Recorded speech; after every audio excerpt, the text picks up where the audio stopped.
passer la parole à Madame Mounette Tebri, qui va parler des cours constitutionnels. Les cours constitutionnels, menaces et défis. Mounette, tu as 20 minutes. Merci, Erpel. Merci, Madame la Présidente de séance.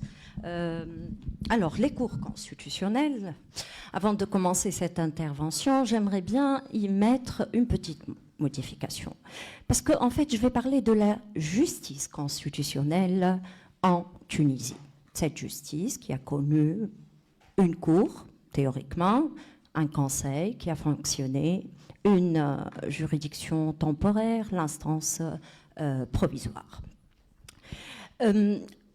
Aujourd'hui, il est indéniable que le rôle des cours constitutionnels partout dans le monde, dans la garantie, la protection de l'État démocratique fondé sur les mécanismes de l'État de droit, n'est plus une question discutable.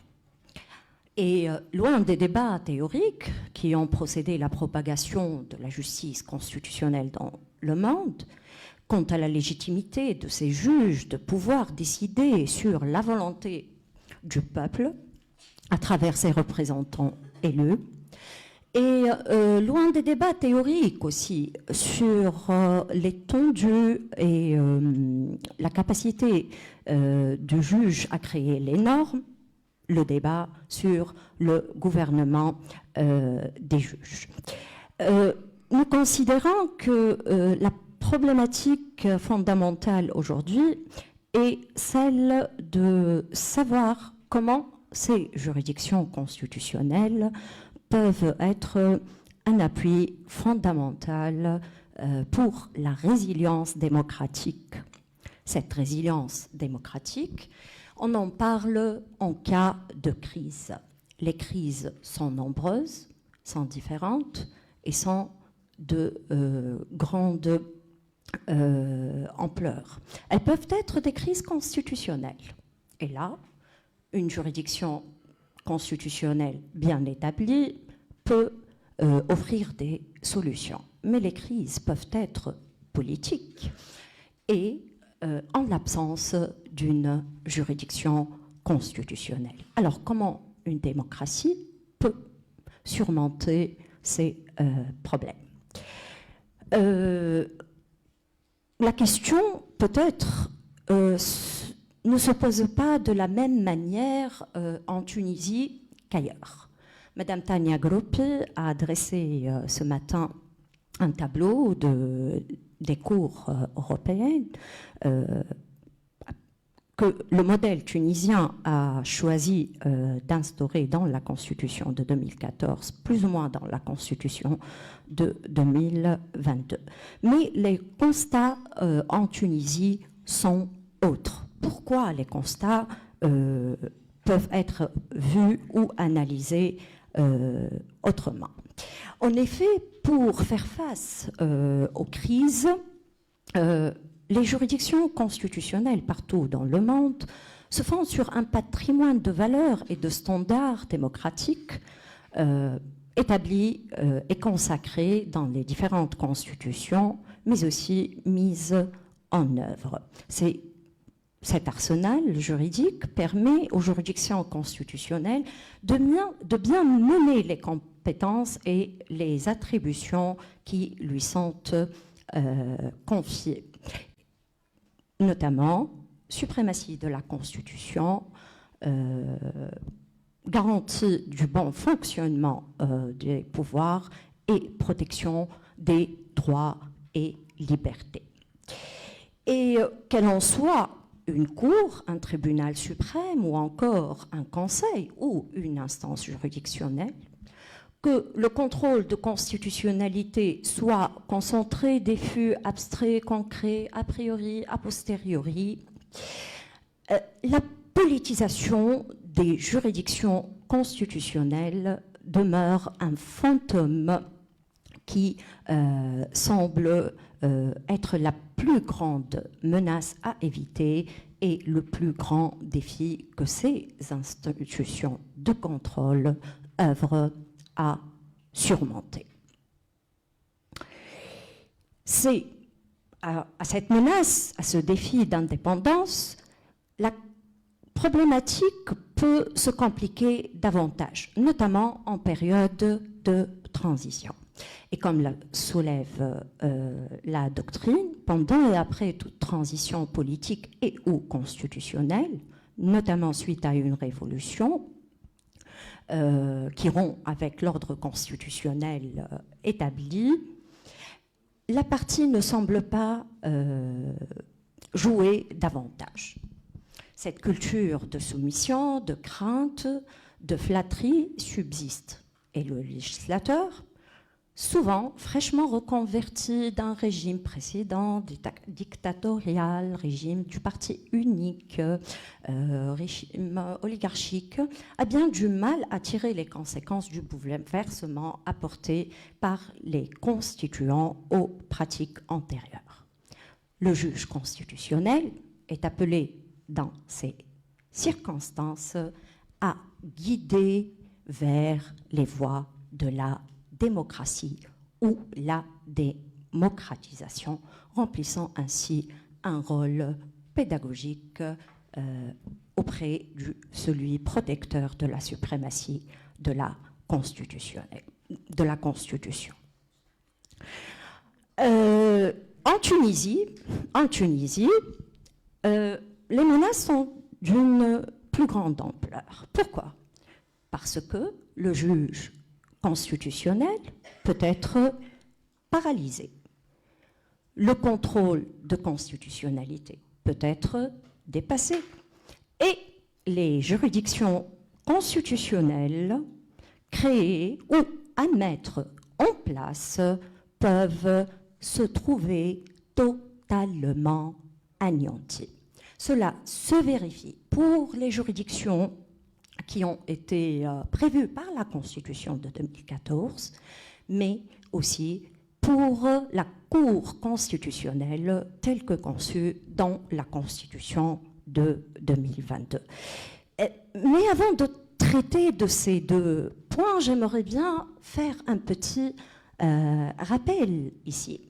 Parce que le Conseil constitutionnel, rappelons-le, qui était un organe politique, loin d'être une juridiction ou une cour constitutionnelle répondant aux standards des sociétés et des États démocratiques, a pu jouer ce rôle pédagogique et a pu mener dans une première phase de la transition tunisienne la révolution à un point de donner et de passer le pouvoir d'une manière pacifique. Pour ne citer que deux textes juridiques, je fais renvoi ici à l'avis relatif sur la déclaration de la vacance définitive de la présidence de la République, émis le 18 janvier 2011, en se référant à l'article 57 de la Constitution de 1959. Deuxième texte, c'est la validation du projet de loi d'habilitation pour le président de la République par intérim de prendre des décrets-lois sur la base de l'article 28 de la Constitution de 1959. Pourquoi je cite cela? Parce que c'est ce travail qui a permis une transition, une première phase de transition basée sur un fondement constitutionnel et donnant une légitimité à la révolution qui a commencé par une révolte populaire. Premier point. Les 10 minutes, d'accord. Donc 5 minutes pour 2014, 5 minutes pour 2022. Alors, les juridictions constitutionnelles par la Constitution tunisienne de 2014. La menace omniprésente de l'hégémonie, de la volonté des pouvoirs politiques et de la méconnaissance du texte constitutionnel. Je vais m'arrêter ici sur deux points qui me semblent importants. Alors, pourquoi la Constitution de 2014 a été suspendu. Certes, parce qu'il y a eu un certain 25 juillet 2021 et il y a eu le référendum constitutionnel du 25 juillet 2022. Mais si nous cherchons réellement pourquoi cela a eu lieu, nous allons nous rendre compte que la menace, alors veuillez m'excuser, que la menace de la politisation. Notre micro. Pardon, excusez-moi. Donc, la menace de la politisation omniprésente a régné sur tous ceux qui ont gouverné la Tunisie de 2014 jusqu'à 2021. Alors, un blocage pour la mise en place de la Cour constitutionnelle, bien que l'arsenal juridique qui lui était proposé semblait parfait pour une juridiction qui mènerait vers la démocratie à travers les compétences, les attributions, la démocratisation de la saisine, la démocratisation des autorités de nomination, la diversité des compétences des juges, etc. Toutefois, rappelons-le que le président actuel de la République, d'une part, le Parlement, pendant les deux législatures de 2014 et de 2019, ont fait tout pour détourner les normes constitutionnelles prévues par la Constitution de 2014 dans le but de mettre la main sur la Cour constitutionnelle. Le Parlement donc voulait y élire des juges qui appartenaient à la majorité qui régnait. Absence de consensus, plusieurs tours, etc. Donc une seule juge est passée et ils étaient incapables de élire les trois autres juges. À la fin de la deuxième législature et face à la crise qu'a eu lieu avec le président Kais Saïed, le Parlement s'est rappelé qu'il pouvait changer la loi relative à la Cour constitutionnelle de 2015. En méconnaissance totale des dispositions constitutionnelles, une révision de cette loi a eu lieu. Le président de la République, rappelant qu'il était en conflit avec le Parlement, refusait de ratifier une première fois un renvoi au Parlement, une deuxième fois donc, mais la deuxième fois semble plus grave puisque son refus de ratification est parvenu après une décision de l'instance provisoire sur la constitutionnalité du projet de révision de la loi sur la Cour constitutionnelle. Mais attention, l'instance provisoire ne s'est même pas prononcée sur la constitutionnalité du projet. Elle manquait de courage ou d'opportunité, on ne sait pas. Alors, pour l'instance, les défis et les menaces étaient autres que celles pour la Cour constitutionnelle. Les défis et les menaces étaient de deux types. Première menace et défi étaient d'ordre logistique organisationnel. Alors, cette instance était dépourvue de tous les moyens donc de fonctionnement. Deuxième chose, cette instance provisoire était aussi malmenée par les dispositions juridiques qui l'organisaient. En effet, rappelons-le, l'arsenal juridique mis en place permettait à l'instance de ne pas se prononcer clairement sur la constitutionnalité. Mais l'examen des décisions de l'instance nous mène à constater que l'instance n'a choisi de ne pas se prononcer sur la constitutionnalité que sur les projets de loi qui ne faisait pas l'unanimité politique. La loi sur l'amnistie administrative, la loi sur le projet de loi, excusez-moi, sur le Conseil supérieur de la magistrature, le vote des forces de l'ordre et enfin le projet de loi sur la révision de la loi sur la Cour constitutionnelle. Et donc, cette méfiance de l'instance où la peur trouvait un fondement juridique. Mais ce qui ne trouvait pas un fondement juridique, c'est que face à ce refus de se prononcer sur des questions constitutionnelles d'une imminente importance, on trouve que l'instance s'est appropriée des compétences qui ne lui revenaient pas juridiquement.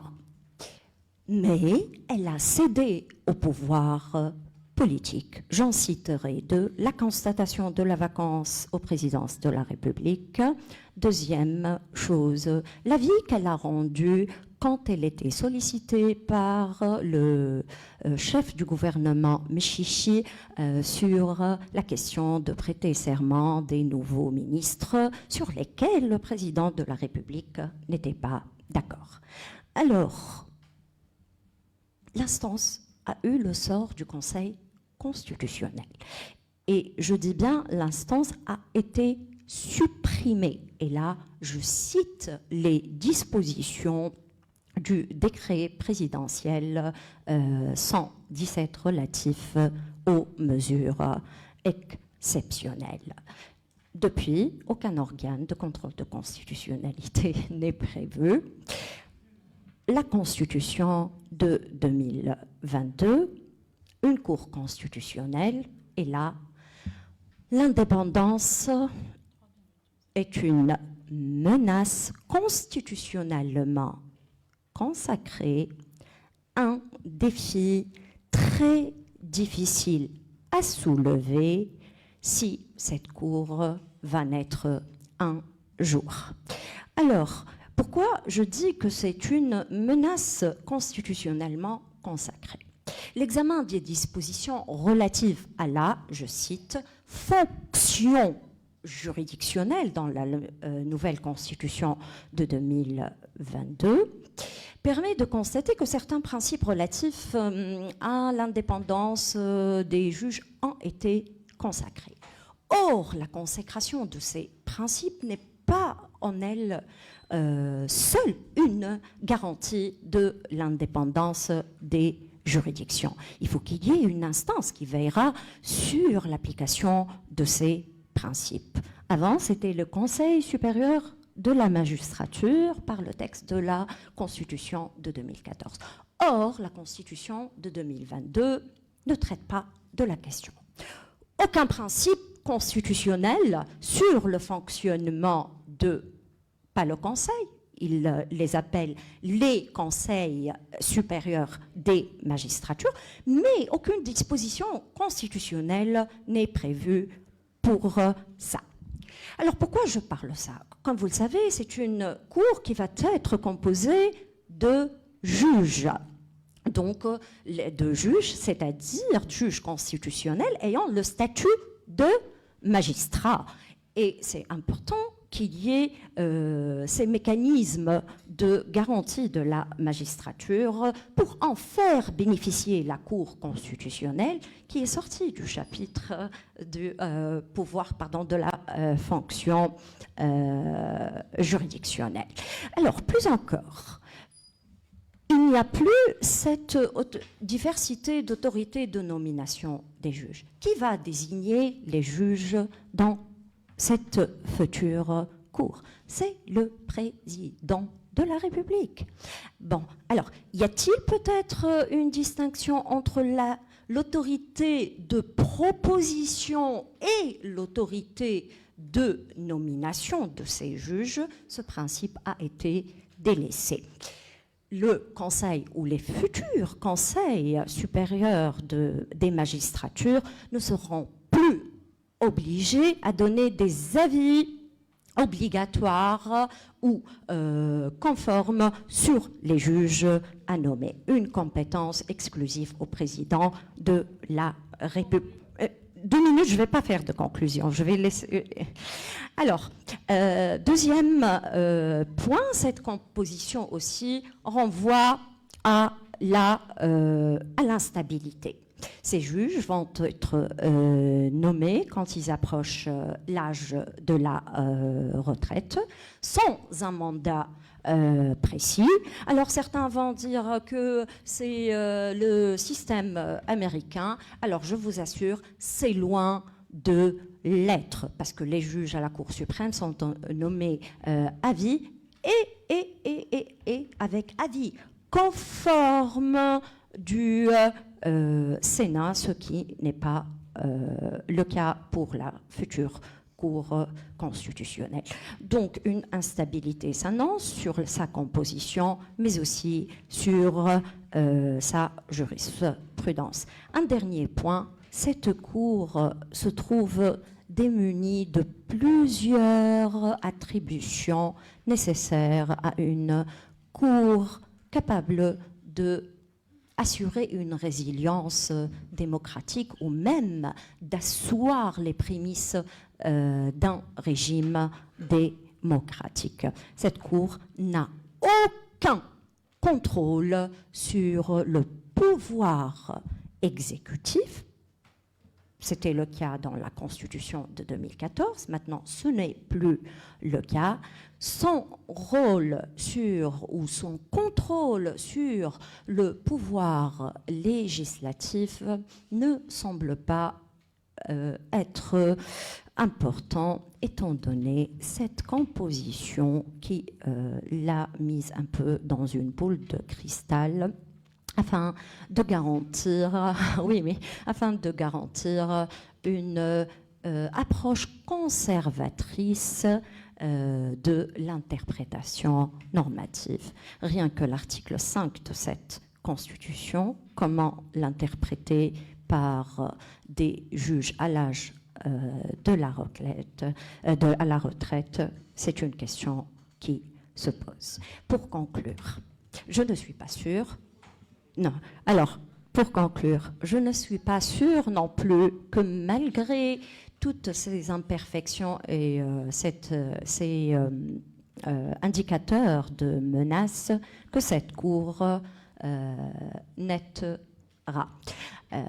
Une fois, professeur Shafir Sarsar a parlé de la Cour constitutionnelle de 2014 en disant « on a l'air de faire comme la pièce en attendant Godot ». Je pense que même pour la Cour de 2022, nous sommes en attendant Godot. Merci.